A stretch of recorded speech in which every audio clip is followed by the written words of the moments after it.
Olá, tudo bem? Bem-vindo ao canal Viver de Renda. Se inscreva no canal, deixe seu like e compartilhe com os amigos. Nos acompanhe também no Instagram Viver de Renda Canal.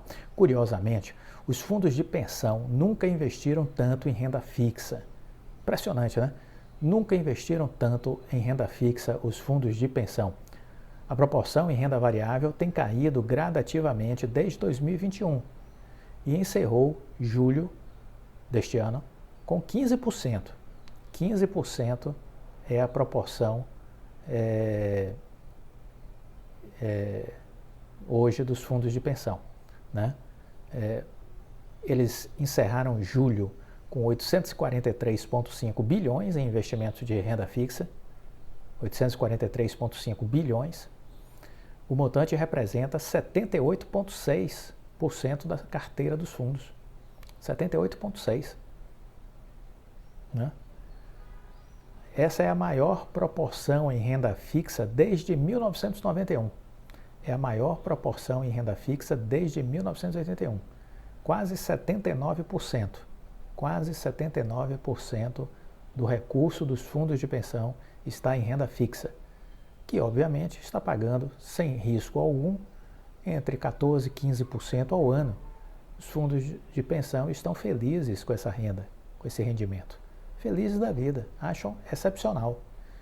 E para a proposta do que são os fundos de pensão, e é mesmo, né? É mesmo, faz sentido para eles.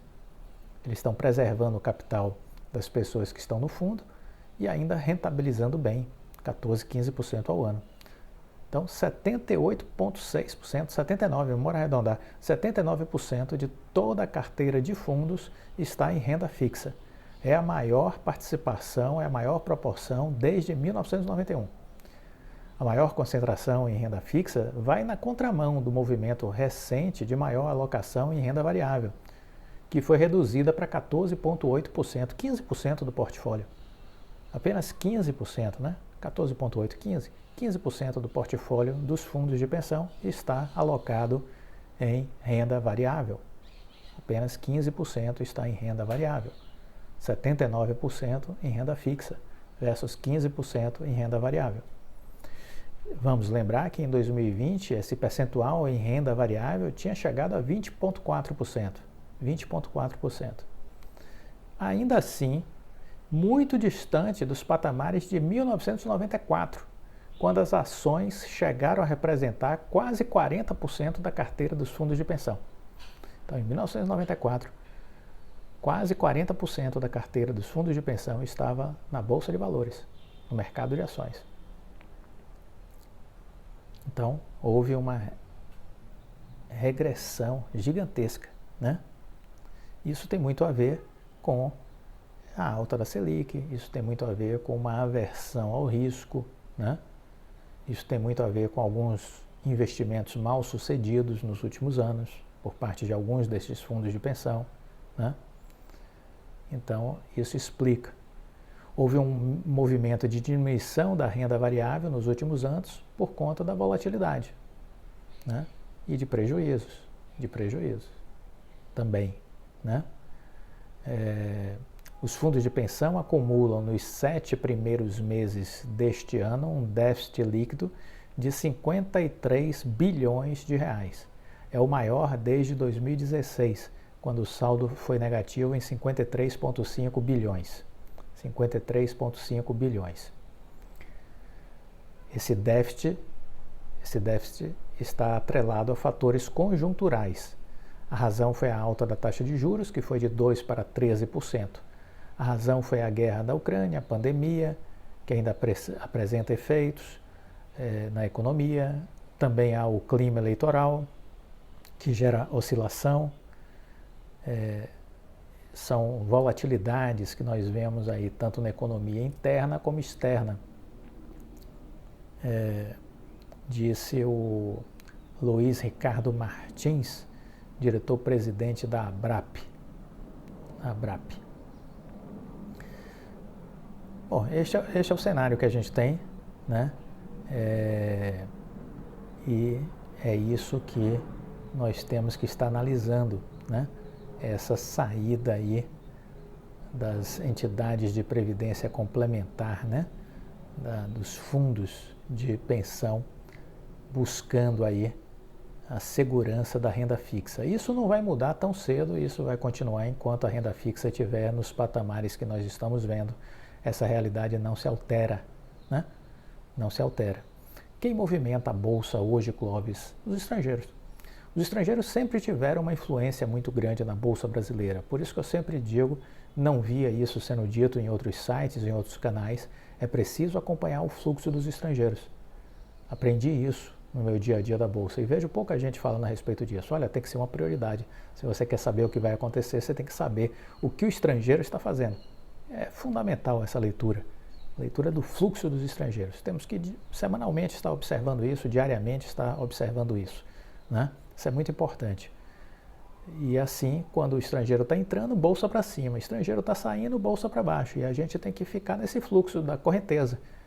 A corrente, como está a correnteza? Como está a maré? Está subindo? Legal, vamos juntos. Maré vazante? Vamos com ela. Importante estar fazendo essa estratégia e não ficar estático. Porque se ficar estático, a sensação é que você não sai do lugar. Quer um exemplo? Vale. No ano passado, no final do ano passado, Vale estava na casa de R$ 62, R$ 64. Aí, esse ano, foi a R$ 105. Depois caiu, voltou a 62.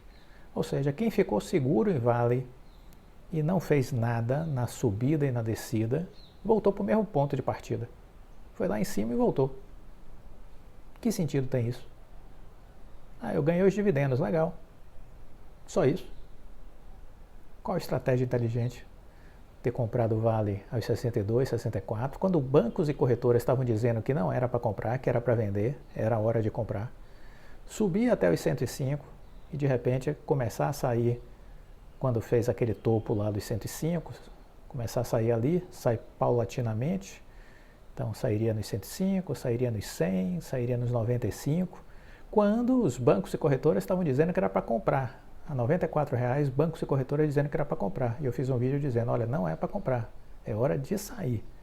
E não deu outra. E aí despencamos, fomos lá para, de novo, 62.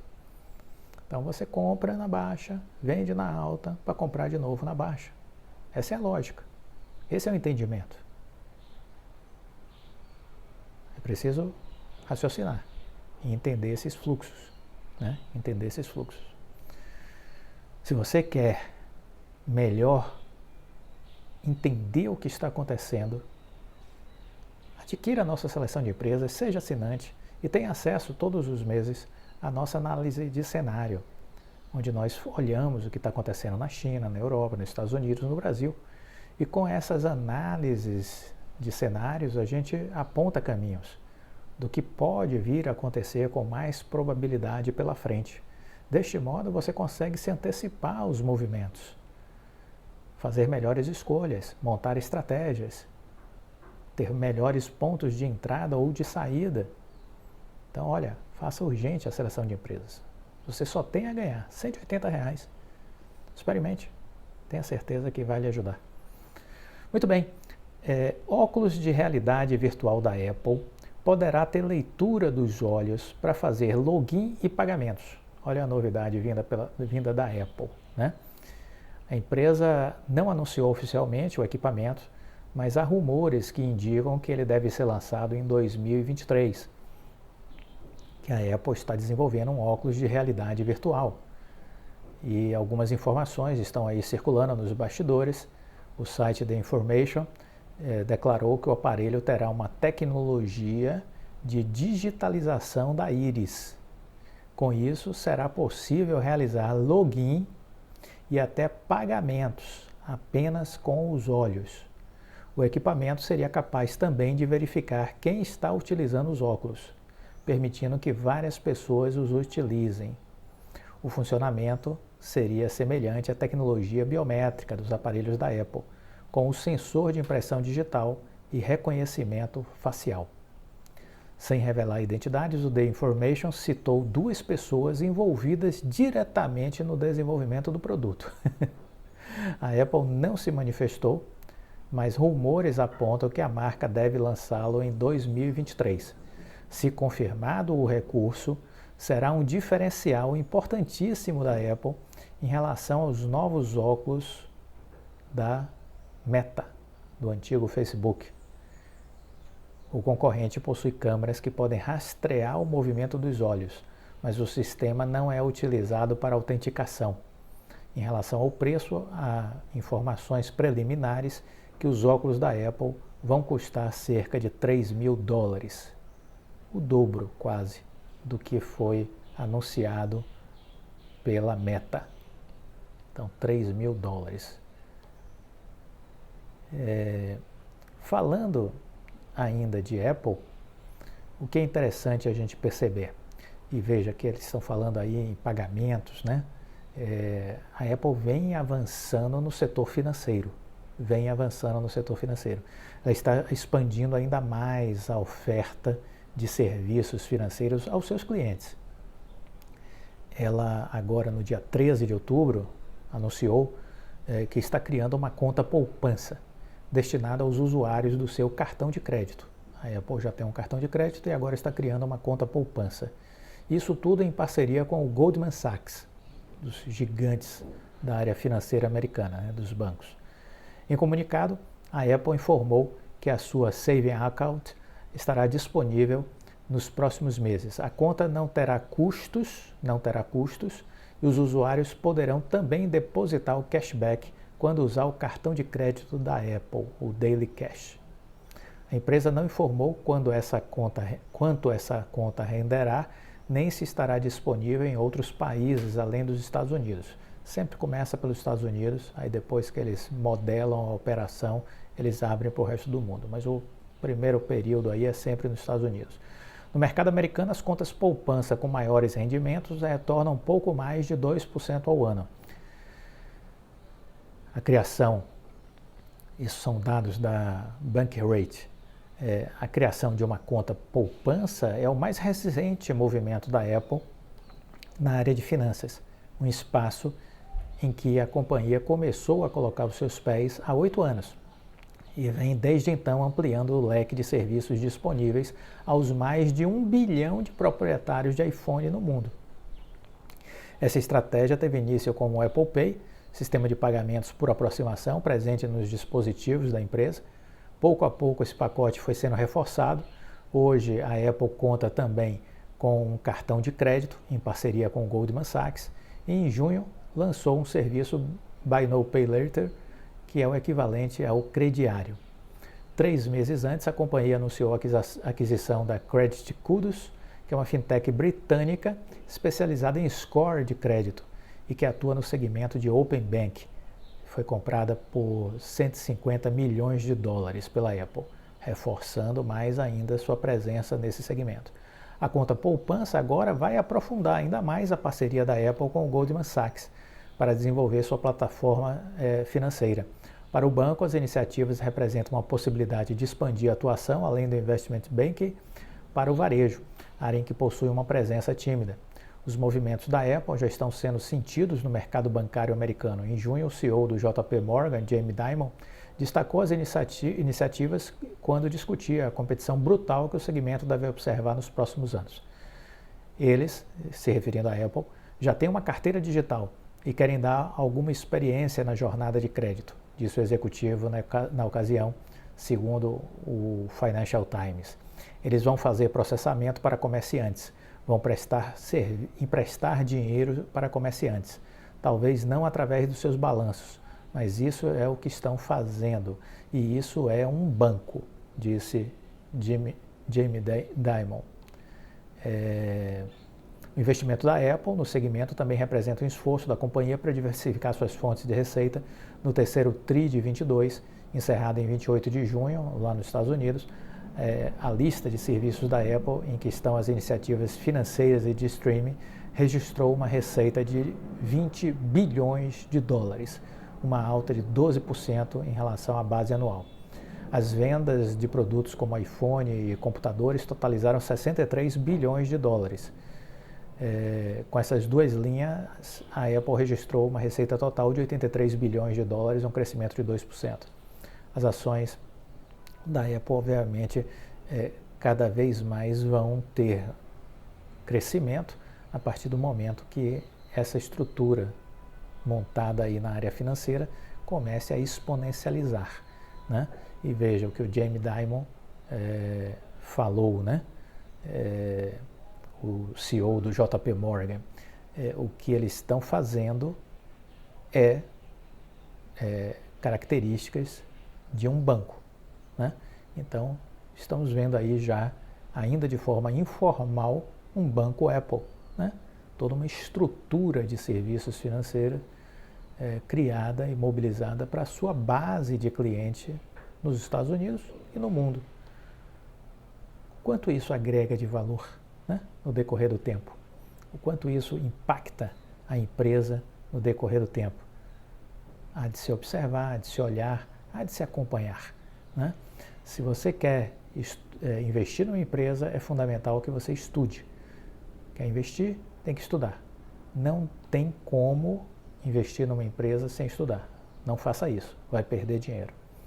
Olha, a economia global ela vem se recuperando dos estragos provocados pela pandemia. Isso é fato. É óbvio que ainda existe aí uma guerra entre Rússia e Ucrânia. Isso tem gerado efeitos inflacionários no mundo, alta de juros. Tudo isso são ainda dificuldades. Mas o PIB mundial está 3,9% acima do índice do quarto trimestre de 2019. 3,9% acima. Embora ainda haja aí momentos de tensões, problemas, entendeu? Mas a economia global é fato, está se recuperando dos estragos dos últimos anos. Os choques detonados aí pela guerra entre Rússia e Ucrânia, alta de juros, tudo isso ainda dificultam o cenário internacional. Um levantamento feito agora, recente, do Itaú, com as 28 maiores economias, mostra que o PIB global terminou o segundo TRI deste ano 3,9% acima do quarto TRI de 2019, que foi o último período antes da pandemia. O problema é que existe aí uma tendência de crescimento desses países, mas que está 2,5% mais baixa. 2,5% mais baixa. Isso quer dizer que existe um ritmo mais fraco desde o início da pandemia. Normal, natural, né? Normal, natural. Há de se dar tempo ao tempo. Nós não saímos de uma crise feito loucos, né? Fazendo com que tudo volte a brilhar com a mesma intensidade. Não é assim. Há de se dar tempo ao tempo. Mas as coisas estão melhorando. É esse o lado cheio do copo. É isso que temos que observar. A maioria dos países está voltando ao nível pré-pandemia e retornando mais ou menos no período que a gente acreditava em 2021. Alguns até voltaram em 2022. Foram poucos os que não se recuperaram, disse Guilherme Martins, do Itaú. Mas a tendência do PIB na maioria dos países ainda está abaixo, está abaixo do período pré-pandemia. As economias que cresciam bastante estão crescendo menos. Ainda há um impacto aí da Covid-0 na China, ainda há um impacto por conta das tensões de Rússia e Ucrânia, dos diversos choques que isso vem gerando no mundo inteiro, né? E por outro lado ainda tem o reflexo aí das altas de juros para tentar conter a inflação global. Tudo isso mostra de que a superação da crise ainda vai demandar esforços. A superação da crise ainda vai demandar esforços. Ainda estamos no meio de uma caminhada, né? Mas, de novo, vamos olhar o lado cheio do copo. Nada de ficar olhando o lado vazio. Eu venho do mundo empresarial, 30 anos trabalhando com empresas. Empresário é um ser otimista por natureza, porque ele foca em resultados, ele foca em soluções, ele foca em aumentar a margem de lucro, de rentabilidade, de produtividade, de qualidade. Então ele não é pessimista, não existe empresário pessimista, esse bicho não existe. Então o empresário por natureza ele é otimista e ele está sempre buscando oportunidades, esse é o olhar que o empresário tem. Em sendo assim, nós temos que sempre procurar enxergar o lado cheio do copo. Olha, nos Estados Unidos está acontecendo a temporada de balanços já, dos bancos começou a ser divulgada, né? E, por exemplo, eu dei um recorte no JP Morgan e ele registrou queda de 17% no lucro do terceiro TRI. Mas ainda assim, seus resultados superaram as estimativas do mercado, né? Havia um consenso de que o lucro por ação viria na casa de 2,88 dólares e veio em 3,12, né? Ele registrou um lucro líquido de 9,7 bi no terceiro trimestre. A cifra foi 17% menor do que o mesmo período de 2021, mas o lucro por ação foi de 3,12 dólares, superior às estimativas do consenso Refinitiv de 2,88 dólares. Segundo o banco, a perda de lucratividade foi impulsionada por uma reserva líquida de crédito de 808 milhões de dólares em comparação com uma liberação de reserva líquida de 2,1 bilhões de dólares no ano anterior.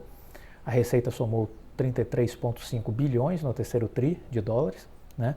Um crescimento de 10% na comparação com a igual etapa de 21, resultado acima também do consenso que esperava do mercado, que esperava 32 bilhões de dólares, né? A receita do banco de investimento totalizou 1,74 bilhão de dólares. O retorno, né, o ROI, o retorno sobre o patrimônio líquido, foi de 15% no terceiro TRI. 15% no terceiro TRI. Então, os dados estão vindo, as empresas estão sentindo um pouco a contração desses movimentos de alta de juros, das tensões, da inflação, mas ainda assim estão entregando bons resultados. Isso serve para nortear um pouco a nossa construção de estratégia. Se você gostou do vídeo, deixe o seu like, compartilhe com os amigos e não se esqueça, adquira a seleção de empresas. A hora é agora. Tchau!